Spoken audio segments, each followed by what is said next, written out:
ഇന്ന് നമ്മൾ ഉണ്ടാക്കിയെടുക്കാൻ വേണ്ടി പോകുന്നത് കാളനാണ്. നമുക്ക് ഓൾമോസ്റ്റ് എല്ലാവർക്കും തന്നെ അറിയാമായിരിക്കും ഈ പേര് തന്നെ. ഓണത്തിൻ്റെ മെയിനായിട്ടുള്ളൊരു വിഭവമാണല്ലേ ഇത്. ഒരുപാട് ഇൻഗ്രീഡിയൻസ് ഒന്നും ആവശ്യമില്ല, വളരെ എളുപ്പത്തിൽ തന്നെ നമുക്ക് തയ്യാറാക്കിയെടുക്കാം. ഒത്തിരി കഷ്ടപ്പെടാതെ നല്ലൊരു ടേസ്റ്റി ആയിട്ടുള്ളൊരു കറിയാണ് ഈ കാളൻ. അപ്പോൾ അത് നമുക്ക് എങ്ങനെ ഉണ്ടാക്കുന്നതെന്നൊന്ന് പെട്ടെന്ന് നോക്കിയിട്ട് വന്നാലോ. കാളൻ കേരളത്തിലെ സദ്യകളിലെ ഒഴിച്ചുകൂടാനാവാത്ത ഒരു ഘടകമാണെന്നതിലുപരി അതിൻ്റെ ഗുണങ്ങൾ നമ്മൾ ശ്രദ്ധിച്ചിട്ടുണ്ടോ?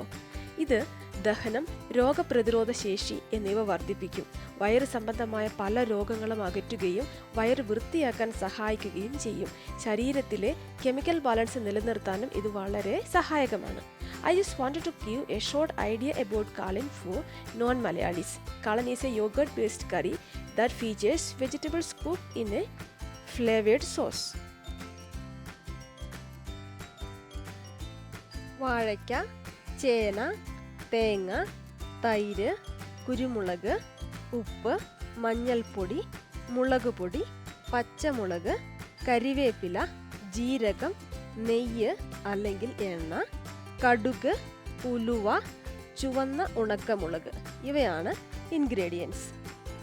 ഇനി ഒട്ടും സമയം കളയാതെ നമുക്കിത് എങ്ങനെ ഉണ്ടാക്കിയെടുക്കുന്നത് നോക്കിയാലോ. നമുക്ക് ആവശ്യമായിട്ടുള്ള ചേനയും വാഴയ്ക്കയും തൊലിയെല്ലാം കളഞ്ഞ് വൃത്തിയാക്കി ഏകദേശം ഈ ഒരു ഷേപ്പിൽ നമ്മൾ കട്ട് ചെയ്തെടുക്കുക. അതായത് ഒരുപാട് തിന്നായി പോകാത്ത രീതിയിൽ കട്ട് ചെയ്തെടുക്കണം. ഞാൻ അതിന് വേണ്ടിയിട്ട് ഇവിടെ എടുത്തിരിക്കുന്നത് നേന്ത്രവാഴയ്ക്കാണ് കേട്ടോ. കാരണം മറ്റേ നമ്മുടെ നാടൻ വാഴയ്ക്ക് എടുത്തു കഴിഞ്ഞാൽ അത് നമ്മൾ കുക്കറിലൊക്കെ ഇട്ട് വേവിച്ച് കഴിഞ്ഞാൽ ചിലപ്പോൾ അത് പേസ്റ്റ് പോലെ ആയി പോകാനുള്ള ചാൻസ് ഉണ്ട്. ഓൾറെഡി നമ്മുടെ ചേന നമുക്ക് പേസ്റ്റ് പോലെയാണ് കിട്ടുക. അതിൻ്റെ കൂട്ടത്തിൽ വാഴയ്ക്കയും കൂടെ പേസ്റ്റ് ആയി പോയി കഴിഞ്ഞാൽ നമുക്ക് കടിക്കാൻ വേണ്ടിയിട്ട് ഒന്നും കിട്ടത്തില്ല. അപ്പം ഇത് നമുക്ക് കടിക്കാനായിട്ട് കിട്ടണം. കഴുകി കുറച്ച് വെള്ളത്തിലേക്ക് വേണം ഇടാനായിട്ട്. അല്ലെങ്കിൽ നമുക്കതിങ്ങനെ അതിൻ്റെ കറ ഇങ്ങനെ കറുത്ത രീതിയിൽ ഇങ്ങനെ വരും. അപ്പോൾ നമ്മൾ വെള്ളത്തിലേക്ക് ഇടുവാണെങ്കിൽ ആ കറ ഒഴിവാക്കി കിട്ടും. ഇതിനെ നമ്മൾ ഒരു കുക്കറിലേക്ക് ഈ നമ്മുടെ ചേനയും വാഴയ്ക്കയും ഇട്ടതിന് ശേഷം അതിലേക്ക് ഒരൽപ്പം ചുവന്ന മുളക് പൊടിയും പിന്നെ ഒരൽപ്പം മഞ്ഞൾപ്പൊടിയും കൂടെ ഇടുക. അതിനുശേഷം ഒരു നടുകയെ കൂടെ കീറിയ 2 പച്ചമുളക്, ഒരുപാട് ഇടേണ്ട ആവശ്യമില്ല, കാരണം നമ്മൾ ഇനിയും മുളക് അരയ്ക്കാൻ വേണ്ടിയിട്ട് ഉപയോഗിക്കുന്നുണ്ട്. ഓക്കെ, അപ്പോൾ അല്ലെങ്കിൽ ഒരുപാട് എരിവായി പോകും. നമ്മുടെ എരിവിനനുസരിച്ച് വേണം നമ്മളിത് ഹാൻഡിൽ ചെയ്യാൻ. പിന്നെ 1 കപ്പ് വെള്ളം കൂടി ഒഴിച്ച് കുക്കർ സ്റ്റൗവിൽ വെച്ച് ഒരു 2-3 വിസിൽ വരുത്തുക. അതിനുശേഷം നമുക്ക് ആവശ്യമായിട്ടുള്ള തേങ്ങ നമുക്ക് അരച്ചെടുക്കണം. അപ്പം ഇത് റെഡിയാവുന്ന സൈഡിൽ നമുക്ക് തേങ്ങേൻ്റെ അരപ്പിൻ്റെ കാര്യം ഒന്ന് നോക്കിയിട്ട് വരാം. അപ്പം നമുക്ക് ആവശ്യമായിട്ടുള്ള തേങ്ങ ഒരു മിക്സിയിലേക്ക് എടുത്തിടുക. അതിനുശേഷം അതിലേക്ക് ഒരു ശകലം ജീരകവും കുരുമുളകും കൂടി ഇടണം. അപ്പോൾ കുരുമുളക് ഒന്ന് പൊട്ടിച്ച് വെച്ചിടുവാണെങ്കിൽ നല്ലതാണ് കേട്ടോ, അല്ലെങ്കിൽ നന്നായിട്ട് അരഞ്ഞ് കിട്ടാൻ ചിലപ്പോൾ ബുദ്ധിമുട്ടായിരിക്കും. പിന്നെ കുറച്ച് കറി ലീഫും പച്ചമുളകും കൂടെ അതിലേക്ക് ഇടുക. പിന്നെ ഇത് അരച്ചെടുക്കുന്നത് തൈര് ഉപയോഗിച്ചിട്ടാണ്. നമ്മൾ വെള്ളം ഉപയോഗിച്ചിട്ട് അരയ്ക്കാൻ വേണ്ടി നിൽക്കരുത്. അപ്പം നമുക്ക് വെള്ളം കുറച്ച് കൂടിപ്പോവും. ഓൾറെഡി നമ്മുടെ ഇതൊരു മോരുകറീൻ്റെ പോലത്തെ ഒരു സംഭവം തന്നെയാണ് ഈ കാളൻ എന്ന് പറയുന്നത്.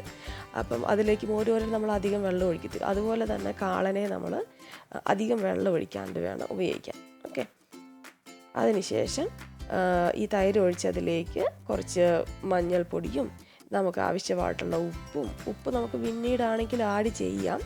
പക്ഷേ ഇപ്പം നമ്മൾ അരയ്ക്കുന്നതിനകത്ത് കുറച്ച് ഇതും കൂടെ ഇട്ട് അരച്ച് നമ്മുടെ ഇപ്പോൾ സാധനം റെഡി ആയിട്ടുണ്ട്. നമ്മുടെ ചേനയും വാഴയ്ക്കയും വെന്ത് വന്നിട്ടുണ്ട്. അതിലേക്ക് ഈ അരപ്പിനെ എടുത്തിടുക.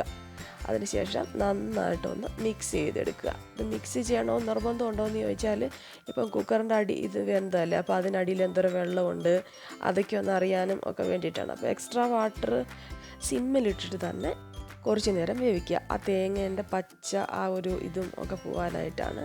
എല്ലാം നന്നായിട്ട് വെന്ത് വരുന്നത് വരെ നമുക്ക് ഇടയ്ക്ക് ഇളക്കിയും കൊടുക്കാം. അങ്ങനെ വെന്ത് വരട്ടെ. അതിനുശേഷം അതിലേക്ക് നമുക്ക് ഞാൻ ഒരു പാത്രം 1 കപ്പ് പോലെ അല്ലെങ്കിൽ അത്രയും തൈരാണ് ഇതിനകത്തേക്ക്, കട്ട തൈരാണ് കേട്ടോ ഇട്ട് കൊടുക്കുന്നത്. ഒരുപാട് വെള്ളം ചേർക്കുന്നൊന്നുമില്ല. അപ്പോൾ അത് സാധാരണഗതിയിൽ നമ്മൾ ആ പാത്രത്തിലുള്ള തൈര് ഇതിനകത്തേക്ക് കുറച്ച് വെള്ളമൊക്കെ ഒഴിച്ച് അതും കൂടി ഒഴിക്കും. പക്ഷേ അത്രയും പോലെ നമ്മൾ വെള്ളം ഒഴിക്കേണ്ട ആവശ്യം ഇതിനകത്ത് വരുന്നില്ല.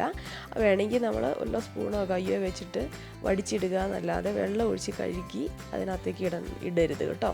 അപ്പോൾ നമുക്ക് പിന്നെ ഇത് കുറുകി വരാനൊക്കെ സമയം പോകുന്നതിൻ്റെ മാത്രമല്ല ടേസ്റ്റും പോയി പോകും. അപ്പം അത് അവിടെ ഇരുന്നിട്ട് കുറുകട്ടെ. ആ സമയം കൊണ്ട് നമുക്ക് കുറച്ച് ഉലുവേനെ ഒന്ന് പൊടിച്ചെടുക്കാം. അപ്പോൾ ഉലുവേനെ നിങ്ങൾക്ക് വേണം മിക്സിയിലിട്ട് പൊടിച്ചെടുക്കാം, അല്ലെങ്കിൽ എങ്ങനെയാണെന്ന് വെച്ചാൽ ഒരുപാട് കടിക്കാത്ത രീതിയിൽ നന്നായിട്ട് ഫൈനായിട്ട് പൗഡറാക്കി എടുക്കുന്നതാണ് നല്ലത്. ഓക്കെ, അപ്പോൾ നമുക്ക് വീണ്ടും നമ്മുടെ സ്റ്റൗവിലെ സാധനം തിളയ്ക്കുന്നത് നോക്കാം.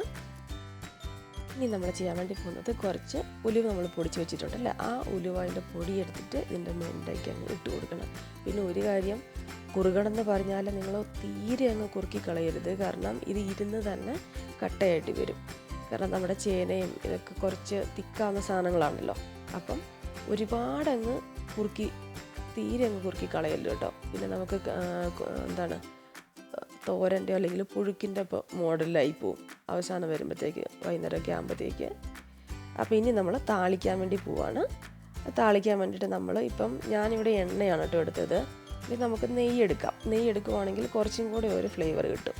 ഓക്കെ, അപ്പോൾ നമ്മൾ ആദ്യമേ ഒരു പാനിലേക്ക് ഇതേമാതിരി ഒന്ന് ചൂടായി കഴിയുമ്പോൾ എണ്ണയും നമ്മുടെ കടുകും പിന്നെ വീണ്ടും നമ്മുടെ ഉലുവ എടുക്കണം. കാരണം നമ്മൾ ഈ മോര് കറിക്കകത്തും ഉലുവ ഇട്ട് പൊട്ടിക്കുമല്ലേ, അതുപോലെ തന്നെ നമ്മൾ ഇവിടെ ഈ കറിക്കും കാളനും ഉലുവ ഇടുന്നുണ്ട്. പിന്നെ കുറച്ച് ജീരകം ഇടുക, പിന്നെ നമ്മുടെ ചുവന്ന മുളക്, അത് ഗാർണിഷിംഗ് ആണ് നമ്മുടെ മെയിൻ. കാരണം നമ്മൾ ഓൾറെഡി മുളക് നന്നായിട്ട് ഇട്ടിട്ടുണ്ട്, അരച്ചതിനകത്തും കുക്ക് ചെയ്തതിനകത്തും, അതുപോലെ തന്നെ എന്താണ് കുരുമുളക് പൊടിയും എല്ലാം ചേർത്തിട്ടുണ്ട്. അപ്പോൾ അതുകൊണ്ട് ഫുള്ള് നല്ല ഒരു എരിവിൽ വരും. പിന്നെ മോരുകറീൻ്റെ ഒരു തൈരുണ്ടല്ലോ, അതുകൊണ്ടാണ് നമ്മൾ കുറച്ച് ബാലൻസ് ആയി പോകുന്നുള്ള പ്രതീക്ഷയിൽ ഇങ്ങനെ ഇരിക്കുന്നു കേട്ടോ. അപ്പം ഇതെല്ലാം കൂടെ ഒന്ന് നന്നായിട്ട് മൂത്ത് വരുന്നത് വരെ ഒന്ന് വെയിറ്റ് ചെയ്യണേ. ഇതിപ്പം റെഡി ആയിട്ടുണ്ട്, നമ്മുടെ താളിക്കാനുള്ള സാധനം റെഡി ആയിട്ടുണ്ട്. അപ്പോൾ അത് ഇതിൻ്റെ മണ്ടിലേക്ക് ഇട്ട് കൊടുക്കുക, ജസ്റ്റ് ഒന്ന് ഇളക്കി യോജിപ്പിച്ചെടുക്കുക. അതോടെ നമ്മുടെ കറി റെഡി ആയിരിക്കുകയാണ്. ഇനി അത് കുക്ക് ചെയ്തുകൊണ്ടിരിക്കേണ്ട ആവശ്യമില്ല, അത് നേരെ എടുത്ത് നമുക്കൊരു സെർവിങ് ബൗളിലേക്ക് എടുത്ത് ഉപയോഗിക്കാവുന്നതാണ്. കാളൻ ഓണത്തിന് മാത്രമേ ട്രൈ ചെയ്യാവൂ എന്നൊന്നുമില്ല കേട്ടോ. മറ്റു കറിയൊക്കെ ബോറടിച്ച് കഴിയുമ്പം ഇത് നിങ്ങൾക്ക് ഉണ്ടാക്കി നോക്കാവുന്നതാണ്. എന്തായാലും നിങ്ങളൊന്ന് ട്രൈ ചെയ്ത് നോക്കുക. ഇവിടെ എന്തായാലും എല്ലാവർക്കും ഇഷ്ടപ്പെട്ടു. അപ്പം നമ്മുടെ വീഡിയോ ഇഷ്ടപ്പെട്ടെങ്കിൽ എല്ലാവരും ലൈക്ക് ചെയ്യുക, കമൻറ്റ് ചെയ്യുക. നമ്മുടെ ചാനൽ സബ്സ്ക്രൈബ് ചെയ്യുകയാണെങ്കിൽ ഇനി വരുന്ന വീഡിയോസൊക്കെ നിങ്ങൾക്ക് കാണാവുന്നതാണ്.